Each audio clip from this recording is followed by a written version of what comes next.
सुंदर लड़की और साहूकार। एक लड़की की बहुत ही दर्द भरी कहानी है।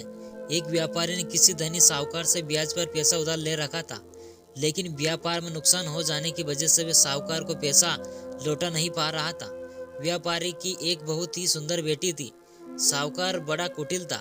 उसने सोचा कि व्यापारी तो पैसा वापस कर नहीं पा रहा है, तो क्यों ना उसकी परिस्थिति का फायदा उठाया जाए, और व्यापारी को एक सुझाव दिया कि अगर वह अपनी बेटी की शादी उस साहूकार से कर दे तो वह व्यापारी का सारा कर्ज माफ कर देगा।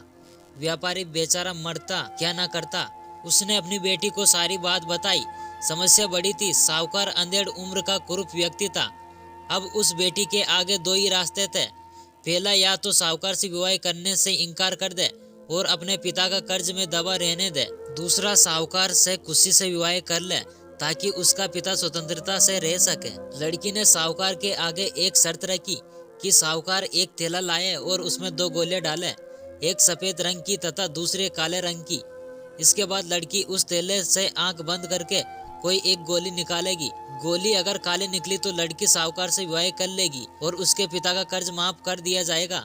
साथ ही अगर गोली सफेद निकली तो भी पिता का कर्ज माफ कर दिया जाएगा, लेकिन साहूकार से विवाह नहीं करेगी। साहूकार तुरंत बात मान गया और जल्दी एक थैला लेकर आ गया।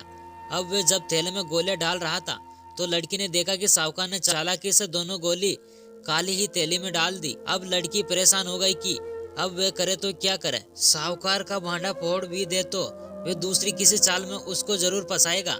लड़की कुछ सोचकर आगे बढ़ी और उसने थैले में से एक गोली निकाली और गोली बाहर निकालते ही उसे आग से छोड़ दी, जिससे गोली नाले में जा गिरी। लड़की बोली, माफ करना, गोली मेरे हाथ से छूट गई, लेकिन चिंता की कोई बात नहीं।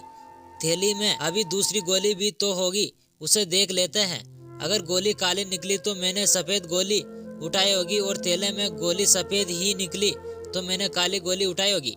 व्यापारी ने थैले में हाथ डाला तो देखा काली गोली निकली। व्यापारी बोला, आहा बेटी, थैले में काली गोली बची है, इसका मतलब तुमने सफेद गोली चुनी थी। साहूकार बेचारा बोलता भी तो क्या बोले, अगर बोलता तो चोरी पकड़ी जाती। इस प्रकार पिता का कर्ज माफ हो गया और बेटी ने अपनी रक्षा भी कर ली।